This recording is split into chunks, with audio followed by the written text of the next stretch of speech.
आणि तूर खरेदीच्या नियोजनामध्ये राज्य सरकार अपयशी ठरल्याची कबुली खुद्द मंत्री गिरीश बापट यांनी दिलेली आहे। त्यांनी काय म्हटलं आपण पाहूया।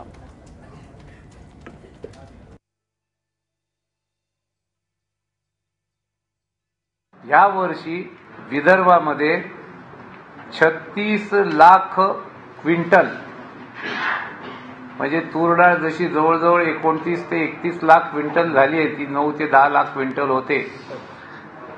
त्याच्यात एक प्रॉब्लेम झालाय, त्याची खरेदी नाफेडतर्फे होते, माझ्या खात्यामार्फत नाही होत। पण आणि हे मान्य केलं पाहिजे की तूर डाळीचा नेहमीच प्रॉब्लेम येतो, म्हणून आम्ही शेतकऱ्यांना प्रोत्साहित केलं होतं। तूर डाळीचा हमीभाव 5050 रुपये क्विंटल मागे दिला होता। त्याची खरेदी केंद्र सुरू केली, 2 खरेदी केंद्रातलं अंतर कमी केलं।